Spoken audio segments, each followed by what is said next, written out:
Ayan. Ito yung pusa mga kagala, yung inampo natin. Ming, ayan. Kinukumusta ka nila? Ayan si Ming, medyo malakas na. Ayan yung may sugat sa tagiliran. Ayan, okay na siya ngayon kasi napagamot na natin dahil po yun sa mga nag-sponsor. Maraming salamat po sa inyo. Ayan, medyo malakas na siya.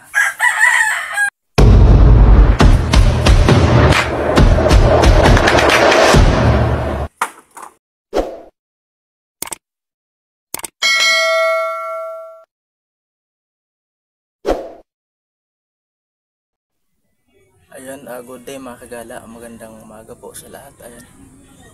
Ngayong araw mga kagala, ayan oras na para i-update ko kayo sa apat kong alaga. Iwan ko lang kung andyan sa labas yung itim kasi yung itim parati yung sumasama kay Papa.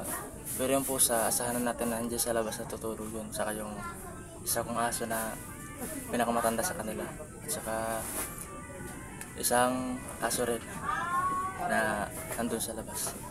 Kaya tara, samahan niyo ako, tingnan natin yung mga aso. Update ko kayo para malaman niyo kung anong kalagayan nila. Let's go! Ayan, balik kagigising ko lang kagala, no?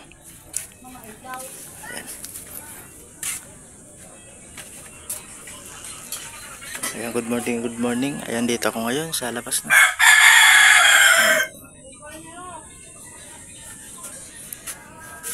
Ayan, bala may tinda nga pala kung maliit na ukay-ukay. Ayan.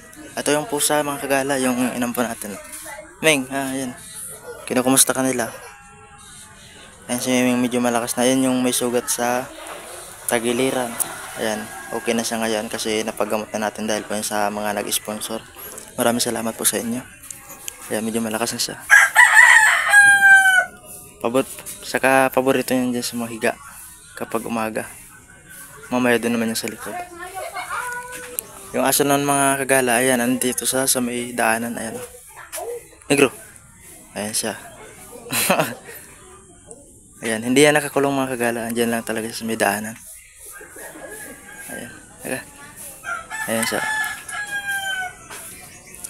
Yung itim hindi ko makita mga kagala. Siguro yung sumama talaga kay Papa. Ayan yung alaga natin pusa. Yung itim at saka yung isang kulay puti. Yung makita nyo naman dun sa mga in-upload ko mga video. Yung puti yung wala saka yung itim. Si Mama siguro yung kay Papa. Kasi si Papa nagtatrabaho dun sa baba. Yan yung dalawa kong alaga. Sila lang yung andito. Yan kasi matanda na yan kaya hindi gaano si hindi gaano lumalabas.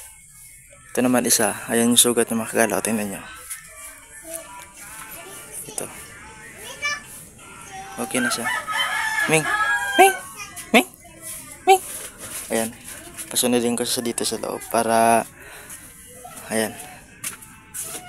Akit siya dito. Ayan. Ayan, sabi ng iba dyan muming na hindi daw kita inalagaan. Ayan, update ko kayo dito sa alaga kong pusa. Ayan, napakabait ito mga kagala. Halos umaga, paglabas mo, makikita mo dyan sa may ukay-ukay. Ayan. Mamaya papakainin natin ito mamaya.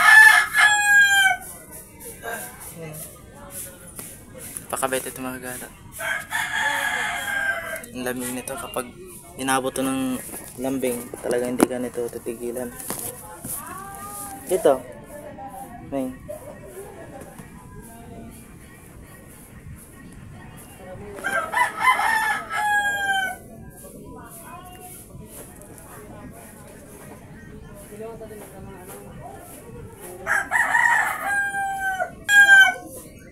Ayan, nung nakarang araw mga kagala, merong nagpadala sa akin. Ay maraming salamat po. Ayan, makakabili na ulit ako ng pagkain ng 3 kong aso at saka isang pusa. Bala may 2 pang pusa ako, andun lang sa kabilang bahay. Kasi meron dong pusa na ayan, naghahanap talaga yun ng mga lampingan, kaya siguro pumunta doon sa kabilang bahay. Ito kasi matanda na tong pusa na to ata. Ayan. Bala kinuha ko to mga kagala dun sa may papuntang beach. Sa may malaking tindahan. Nakita ko siya dun pag-alagala lang. Sinama ko na. Kala ko nga hindi magpipirme dito sa bahay.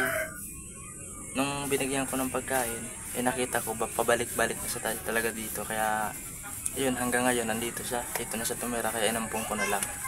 At saka yung aso kong pinakita sa inyo sa labas, yan pangalan talaga nun. Pinangalanan nila ng Negro kasi yung tunay na may-ari nun ay maitim talaga. Kaya yun ang binigay nilang pangalan sa kanya. Nakikinig ka sa mga sinasabi ko. Aray ko, sakit yun.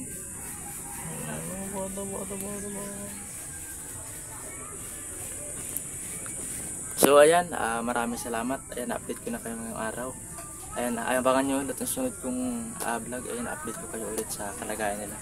At saka kapag dumating na yung dalawang aso, yun, magbablog ulit ako para makita nyo kung talagang maayos sila. Yun, maraming salamat sa panonood. Maraming salamat tayo.